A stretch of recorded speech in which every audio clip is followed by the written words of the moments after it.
everybody, it's Mrs. Pound. We are studying Chapter 19 on ecology from BJU Biology's 4th edition.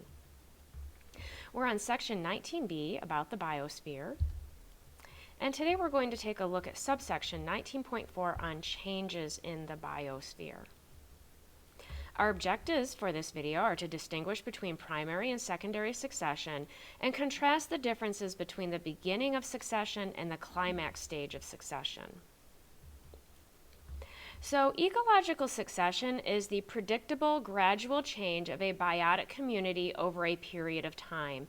As you can see in the background here, it looks like this area was once mowed and well maintained, but now there's no mowing in this area, and so you can see the grass has grown up, there's a few shrubs growing, there's some trees starting to grow. So this is an example of ecological succession where when the land is let go, when man no longer interferes with it, what happens to the different biotic communities that come in? An example would be that after an avalanche destroyed the vegetation on a section of a mountain, different species of plants and animals began to populate the area. So here you can see an avalanche that has laid some rock bare, and eventually this rock will be covered with plants, and then different animals will come into that area as well. Now, this is not as drastic as maybe some other avalanches, but that is eventually what will happen. And the first thing you'll see on rock are things like lichen and moss. Now, there are two types of succession. The first is primary succession. This is the type of ecological succession that starts from bare rock and must first form soil. So examples of this are when there's a volcanic eruption and even strip mining. So this is an area, like I said, where things like lichen and moss would come in first, break down the rock to soil so that other things could start to grow. And as far as the volcanic eruption is concerned, this has actually been studied with Mount St. Helens very recently, which erupted about 3 decades ago, probably even more now.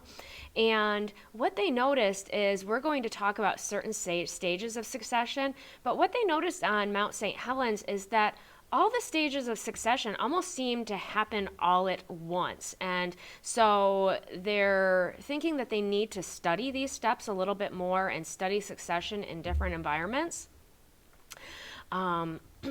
Because they were surprised at how quickly the environment recovered after that eruption.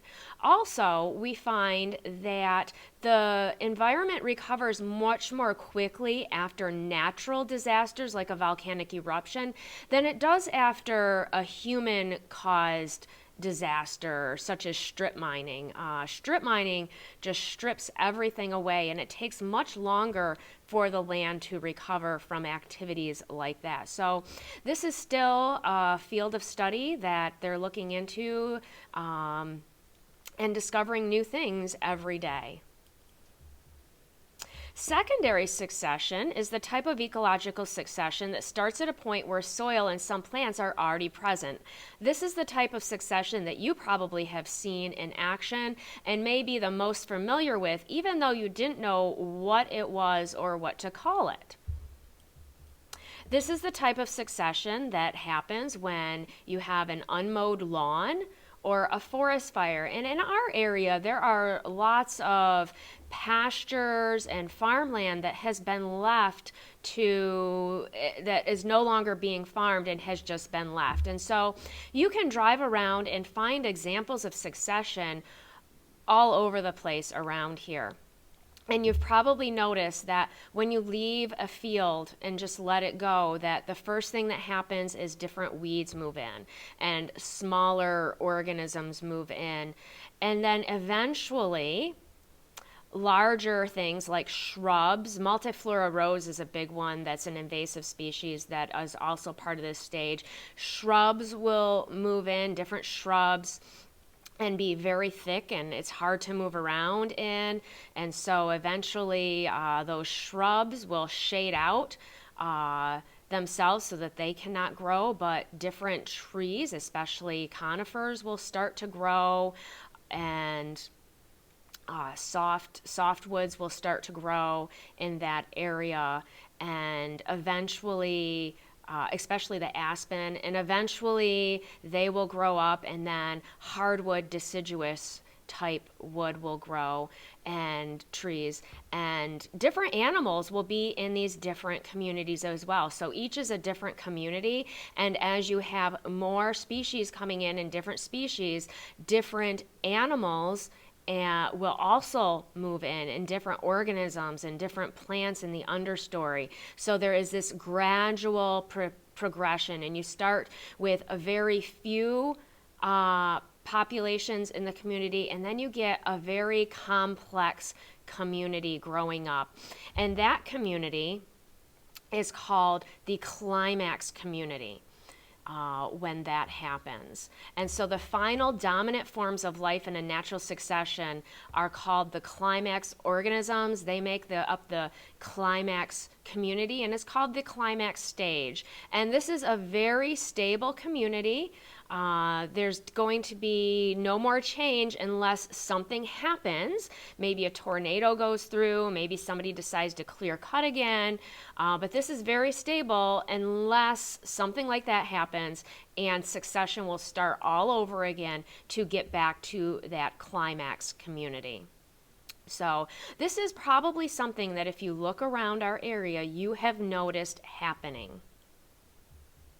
So our objectives for this video were to distinguish between primary and secondary succession and contrast the differences between the beginning of succession and the climax stage of succession. So at the beginning, very simple, small plants, very small organisms, maybe insects, mice, rodents, that type of thing. But by the time you get to the climax community, you have deciduous trees, you have a very complex community with lots of different populations doing many different jobs in their individual niches.